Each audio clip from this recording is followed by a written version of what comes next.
Avant, le sous-vêtement masculin était une formalité tristement utilitaire. Monsieur, enlevez votre pantalon. Oui, vous? Mais l'homme des années 90 a des exigences nouvelles de confort et d'esthétique. Ce qui ouvre au marché français des perspectives importantes de développement.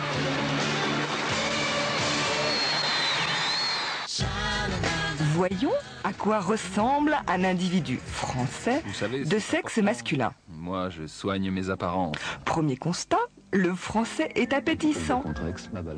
Et c'est normal, il s'entretient. Est-ce que vous utilisez des produits de soins pour la mine? Oui, quelques crèmes hydratantes si je trouve que ma peau est trop sèche. Des produits de soin pour la peau, j'utilise une mousse à raser, une crème adoucissante après rasage, mais enfin des produits, je dirais, de base. Un peu d'auto-bronzant, non? Non, oui, quand je suis vraiment fatigué, oui. Oui, fondamental. Puis alors je mets une petite crème après... Hydratante? Ouais, pour lutter contre les intempéries, là, parce que... Avant j'en avais pas besoin, mais depuis que... Enfin, c'est la trentaine, je pense. Désincrustés, hydratés, ils ont bonne mine, les hommes d'aujourd'hui. En 1980, un homme sur 10 achetait des produits de soins une fois par an. 10 ans plus tard, la proportion est passée de 1 sur 10 à 1 sur 2. Désormais, sur le secteur de l'hygiène beauté, le français est en seconde position derrière le japonais. Pas mal, là. Deuxième constat, le français veut être beau. Bonne nouvelle, n'est-ce pas? Dessus, tout va bien. Le mâle s'éveille au plaisir de la mode. Il abandonne son austère costume 3 pièces et à son tour, il joue la multiplicité des looks. J'ai un look ville et un look travail, un look loisir. J'en ai plusieurs, bien sûr. Ses dépenses de vestes et pantalons de toile augmentent de façon constante. Il aime user de l'accessoire pour apporter à son vêtement une petite touche personnelle. Et dessous, il reste quelques progrès à faire. Oh ben ça va. Depuis la vogue du caleçon, dans les années 80, le sous-vêtement masculin est entré dans la mode. Allez messieurs, parlez-nous des vôtres s'il vous plaît. Non, vous osez pas? Oui, si, j'ai un truc blanc, blanc avec des rayures noires. Le plus beau de ma collection, c'est du pagne africain, en caleçon. Aux dernières nouvelles, c'était plus tellement la mode, les caleçons. Et vous préférez quoi? Je préfère les slips, ça soutient mieux.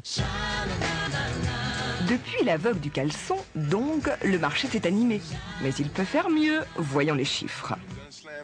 L'Américain achète 12 modèles de sous-vêtements par an. L'Allemand, 6.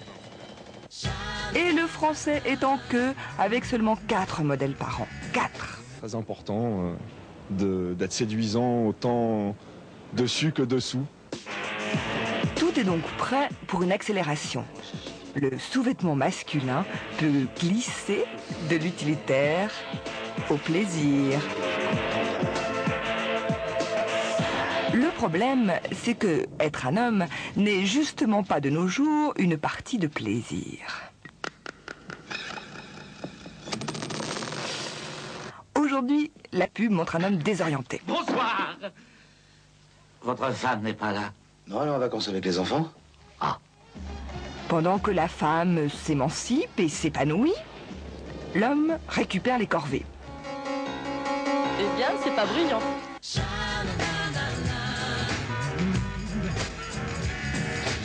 Tu vas voir ce que je vais en faire de ton plat. Et voilà le travail.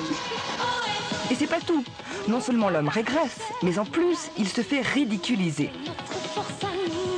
Mais pourquoi mettre ces déodorants qui sentent à des kilomètres? Vous voulez nous séduire avec votre dessous de bras ou quoi? Sa virilité en prend un sacré coup. Enfin 2. L'homme serait-il devenu inférieur à la femme? Quelle tristesse. Pas question. Il faut réinventer le masculin. Vaste programme. Les superwoman sont fatigués, la guerre des sexes n'est plus d'actualité. Les hommes ne sont pas des surhommes, ça on l'a compris, mais ils ne sont pas non plus des sous-hommes. Gilles va montrer des hommes contents d'être des hommes. Pourquoi? Tout simplement parce que ça leur donne beaucoup de plaisir d'être du sexe masculin. Et dans ce discours, la femme tient une grande place, exactement comme dans la vie d'un homme. Le caleçon américain, il marche pas mal. Hein. Il marche pas mal. Non, il fait assez chic, quoi. Il marche bien. Elles aiment bien en général. Hein. Enfin, elles aiment bien.